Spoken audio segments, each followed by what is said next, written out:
Thank you, Meech. How's everybody doing tonight? Good, good. Welcome to Social Network Round 10. I've been speaking to the mic. I've been coming to these since round 1. I think I've been to about 5 or 6. And first time I went to it, Meech asked me if I'd come by. I was thinking, man, I don't really belong there. And even when I walked in the room, I was a little bit like, not my scene. What am I doing here? I was gonna leave. Anyway, I stayed. Really grateful that I did. Every time I've been to one of these, I've been left feeling re-energized. Have met a handful of great people doing wonderful things in the community. So, thank you to Meech, Alfred, Ruth, and Sean, wherever you guys are, for starting this and building it to what it is now, because I think it's really awesome and it's really needed. I'm going to get into a little bit about my story. Meech asked me if I would speak on some of the things I've been doing in the community. Just before I get to that, I don't know if it's the wintry weather today, or the lighting in here, or maybe the new legislation that just passed. The room feels a little bit dead. How's everybody doing in here? Yeah. There we go. Wake up. Yeah. Also, that was my twin brother that just spoke. I'm bald eagle number 2. I'm kidding. I see you, bro. I'm being bald on my own terms, too. So yeah, a little bit of my backstory. I'm from Cape Breton Island. Yeah. Hell yeah. Glace Bay, to be exact. Very proud people. When I was young, I don't know if this is true or not, but we were always told we had the largest town in Canada. And so we believed it. It was community built on coal mines. And when I was in elementary, I remember people coming to our school to speak to us about the closing of the mines and the impact that was going to have on us and our community. And you're just a little kid. It's kind of heavy. So you take it in, you're like, all right, whatever. But they were telling us from a young age, you guys got to think about what you want to do, where you're going to go, because you're not going to be able to do it here. Again, that's heavy. But then for the next 20 years or so, I watched the population of our town, of our island, decrease. And I watched so many people leave the town, and we still have all these empty, abandoned houses. It was a really tough thing to watch and to go through. So it's like so many of my friends and family live in Alberta now. So, again, I'm not the best public speaker, and I was trying to think about what's most important to include. I'll try to give you the cold notes. I took a community studies degree at Cape Breton University, and I remember one of my profs saying something to me one day. He said, Tim, you never participate, you don't say anything unless somebody says something about an issue going on in the community. He's like, then you're like out of your desk yelling at people. And so that was my first clue that I might be a little bit passionate about community. I graduated with that. I came to Halifax and worked for the provincial government for about 5 years doing property assessment. I wasn't passionate about it at all. Everybody said, Tim, what a great opportunity, how lucky. I was like, yeah, all right. About 5 years in, I got passed up for a promotion that I felt I was the most qualified for. There was some nepotism in play. Anyway, I left shortly after that to go chase the big money dream in Alberta. I went to Fort McMurray to work in the oil sands. And man, I thought that I didn't love the corporate provincial government job. I really didn't like the oil sands of Fort Mac either. And I specifically, the trade that I did was scaffolding, which is not sexy at all. You're outside, you're working hard. It's cold as hell. You get paid well. There's a lot of work. So I did that for 5 years, didn't love it. Had to really reevaluate everything. Like, what did I even go to school for? What am I doing with my life? I was a little bit bitter. But, I talked to people around me, and it kept coming back to the same things that we all know. Like, you're responsible for your own situation. We all made all the choices that we made to get us in whatever position that we're in. So I started doing some reading about entrepreneurship, trying to connect with different people from my community that were doing things. Again, didn't really know what the hell I was doing. About 5 years in, one day I'm at work. I'm doing a pretty physical task, and I popped an umbilical hernia, which came out like a little balloon in my belly button. I went to the hospital. They said, dude, you need emergency surgery right now. So I did that. It effectively ended my career in the oil sands. I came home to Cape Breton. Was a little bit sad about, like, now what the hell do I do? I can't physically do that job. I don't know if I'm skilled or qualified for anything. And I was a little bit down. I was like, I like to play sports. I couldn't do that after the surgery. I started gaining weight. I was down on myself. Had to give myself a little pep talk and stop feeling sorry for myself. Just off the street from my parents' house. That's the other thing. I'm 30-something years old, and I moved back to my parents' house with no job. And I was like, man, this is tough. Like, damn. Anyway, basketball Cape Breton, during the teacher's strike a couple years ago, moved to a building just down the street from my house.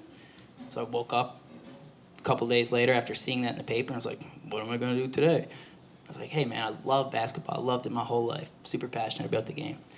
And the game's done a lot for me. And also thinking along the lines of community, when I was in Alberta, and I had a lot of time to think to myself, and thinking, like, what's really going on here, bro?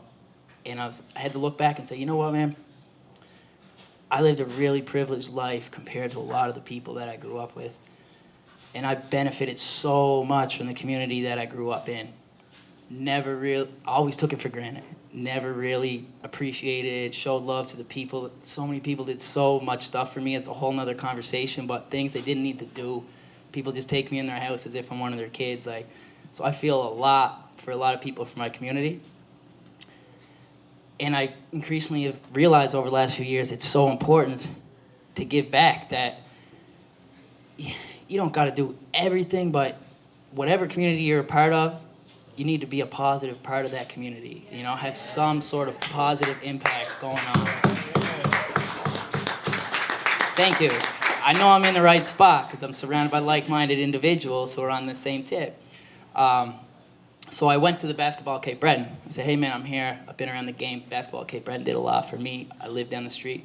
Would love to help out. They said, actually, yeah, bro, we're super short-staffed. We need a lot of help. Next thing you know, I'm coaching like 200 kids in a gym of like running everywhere, babysitting job. I'm like, oh, shit, what did I sign up for? What am I doing here? So anyway, I did that, and shortly after that, I got a job with Citizenship and Immigration, which was awesome. I loved it. I felt like I was doing some impactful stuff. I was helping people get permanent resident cards. If you got any questions about your permanent resident card, your status, come see me afterwards. I'll hook you up. I know people on the inside. You're not a resident yet? We gotta talk, bro. We gotta talk. There's a few things I'm gonna need you to provide and show. You shouldn't have said that. So I worked for them for a few months, but it was a contract that I knew was coming to an end in November. So around June, somebody mentioned to me, hey, Tim, the Halifax shipyard is posting a job. And I was like, get that away from me, bro, to do the trade that I did in Alberta. But I thought more about it. I was like, you know what? They pay well. It's Monday to Friday. It's back in Halifax, which I really have missed for years. Ever since I left Halifax, I was like, wow, what a great spot. Like, after living in different cities in Alberta, bouncing around a bit, I was like, man, Halifax has really got it going on. So the shipyard job appealed to me. Not the job, but the lifestyle of 9 to 5 in Halifax. Around that time, I got invited to join a community group in my community called Bay It Forward. So they're doing some great things to kind of help Glace Bay move forward, deal with some of the issues, and just put a positive spin on things. They're looking for sustainable solutions.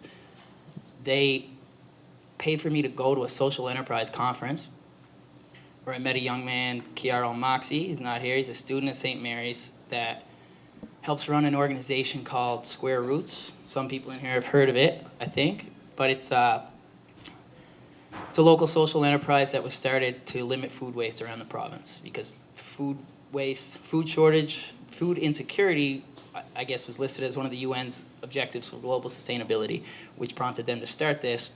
And I met Kiara at this conference, and we just started talking about regular stuff. He said, hey, man, if you ever come to Halifax, hit me up. I'd love to work with you. Next thing you know, the shipyard job came my way. I reached out to him. I started working with Square Roots. They had just started a new division called the Token Program. Should I get into everything about Square Roots? I started working for a new division of the company. And it's Square Roots, the Token Program, is the separate division that I was working with. Okay, so I'll break it down. Square Roots started off, Alfred, where you at? You could probably help me out here a bit, dog. Square Roots started off buying ugly produce from farmers in the valley, stuff that the grocery stores wouldn't take, but is perfectly good to eat. And so we started to purchase that from them and sell it back to people in the community, 10 pounds of vegetables, fresh vegetables for $5. You can't beat it. It's a great deal. The separate division that's a little younger that I started working with is the token program, a model that's been introduced in other cities, where basically you can redeem these $5 tokens at our participating restaurants, and you'll get roughly $10 worth of food. That food is extra ingredients that typically those restaurants throw away. So we're paying them for that food that they're typically wasting, and people are getting cheap meals also. So we feel like it's a win-win. It's something we've been trying to grow. Sorry, I might be a little bit all over the map here trying to tie it all in. So through working with them, a grant opportunity came up from a provincial department called Communities, Culture, and Heritage.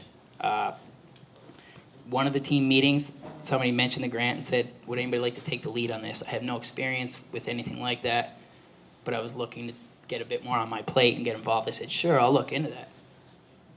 And as soon as I took it on, I was like, I have no clue how to fill out this grant proposal or what exactly is the right way to answer these questions. So I reached out to a few people in the provincial government, kind of like stacked the deck in my favor for the proposal, and submitted it. We won $5,000. It wasn't a huge thing, but it was a victory for us. But part of the language in that grant was, can you guys come up with a public event that engages the community, people from different communities, cultures, and heritage? Same time, me and my guy at the shipyard, Tyrell Williams, we're working together every day, and all we do is talk basketball all day long. We just argue, talk about different scenarios, players, whatever. We're both huge hoop heads. And this thing's happening where they're asking me to throw up a public event or something that can engage the community, and I'm thinking, man, me and Tyrell got together, we're like, basketball is the fastest growing game in the world. It connects people from different communities, cultures, ethnicities. We think it's great.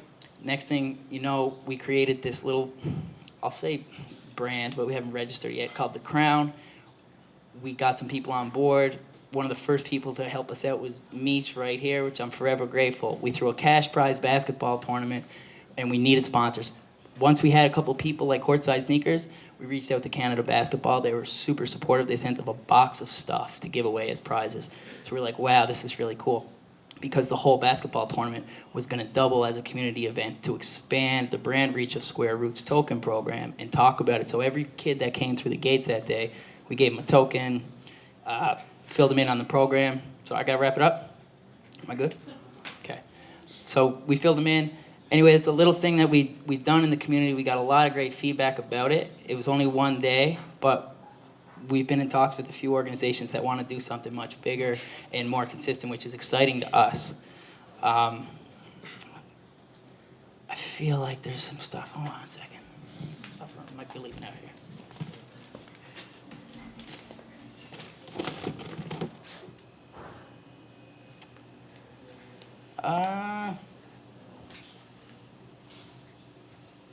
Sorry about the dead air there.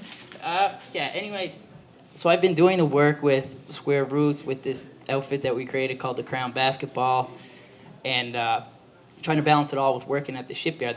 For the longest time, they're always encouraging us to work more hours, more OT. I was like, chill. Anyway, about a week ago, right, who wants to work although it's something you don't care? Come on, bro. If I cared more, then I would want to be there more. I just want that paycheck. But, man, not to put a negative spin on any of this, but I spoke with a young lady here, Sharon, who encouraged me to share this part of my story. About a week ago, Meech asked me if I would talk a little bit about what I've been doing, some of my involvement.